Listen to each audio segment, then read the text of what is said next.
जो छहों सबक सतरो गिदरे फार चंड। सवाल नंबर पहिरियों आहे हिन मश्क जो। हेठिन सवालनि जा जवाब लिखो। सवाल नंबर पहिरियों, गिदरे जी फार जहिड़ो चंड कहिड़ी तारीख़ जो थींदो आहे? जंहिंजो जवाब आहे चंड जी पहिरीं राति जो चंड गिदरे जी फार जहिड़ो हूंदो आहे। सवाल नंबर ॿियों आहे ॾाढ़ूं कण चौधार जो मतिलबु छा आहे? जंहिंजो जवाब आहे ॾाढ़ूं कण चौधार जो मतिलबु त आसमान में चारो तरफ़ तारा ॾाढ़ूअ जे दाणनि वांगुरु पखिड़ियल हूंदा आहिनि। हिन मश्क जो ॿियो नंबर सवाल आहे हेठिन लफ़्ज़नि जी माना लिखो ऐं जुमलनि में कमु आणियो। लफ़्ज़ फार माना टुकड़ो गिदरे जो। जुमिलो अॼु चंड गिदरे जी फार जहिड़ो आहे। ॿियो लफ़्ज़ आहे कण माना अन जो दाणो। जुमिलो ॾाढ़ूअ जा दाणा चोतरफ़ पखिड़ियल आहिनि। टियों लफ़्ज़ आहे चौधार माना चोतरफ़। जुमिलो आसमान में चोतरफ़ तारा हूंदा आहिनि। चौथों लफ़्ज़ आहे ॾुध माना जंग जे गाह मां पैदा थियल अन्न।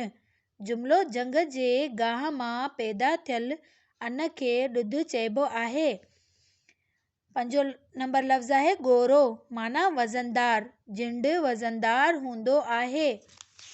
हिन मश्क जो टियों नंबर सवाल आहे गीत मां हम आवाज़ लफ़्ज़ ॻोल्हियो जीअं जिंड मुंड।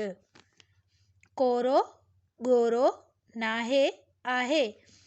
प्यारा ॿारो, हाणे असां बेतनि जूं सम्झाणियूं लिखंदासीं। उन खां पहिरियां ई उन जो हवालो लिखंदासीं। हवालो, ही बेत असांजे सिंधी 6 दर्जे मां वरितलु आहे। हिन जो शाइर शेख अयाज़ आहे। पहिरियों बेत आहे आ गिदरे जी फार अमां अॼु पूरो नाहे चंड असांखे बुख बि ॾाढी आहे। जंहिंजी सम्झाणी आहे हिन बेत जे सिटुनि में ॿार पंहिंजी माउ सां मुखातिबु थींदे फ़रमाए थो त अमां अॼु आसमान में चंड पूरो नज़र नथो अचे। इहो बिल्कुलु ईअं थो नज़र अचे जीअं का गिदरे जी फार हुजे। ए अमां असांखे बुख बि ॾाढी लॻी आहे। ॿियो नंबर बेत आहे ॾाढ़ूं कण चौधार अमां ही तारा तारा मुंड असांखे बुख बि ॾाढी आहे।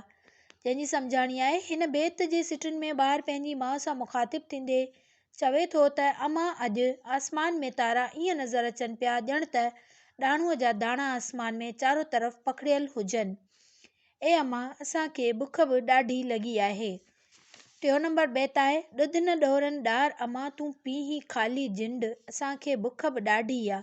सम्झाणी आहे हिन जी हिन बेत जी सिटुनि में ॿार पंहिंजी माउ सां मुखातिबु थींदे चवे थो त ए अमां अन जा कुना ख़ाली आहिनि ऐं तूं असांखे ॾेखारण लाइ ख़ाली जिंड खे हलाए रही आहीं। ए अमां असांखे बुख बि ॾाढी लॻी आहे। चौथों बेत आहे ही जिंड अमां ही मुंड अमां पर सभ खां ॻोरो जिंड अमां ही तुंहिंजो कोरो जिंड अमां। जंहिंजी सम्झाणी आहे हिन बेत जी आख़िरी सिटुनि में ॿार पंहिंजी माउ सां मुखातिबु थींदे चवे थो त ए अमां आसमान में चंड कहिड़ी न अटकल बाज़ी सां बीठो आहे पर अमां तुंहिंजो जिंड ॾाढो वज़नदार आहे। तुंहिंजो जिंड सभ खां नओं ऐं ताज़ो थो लॻे।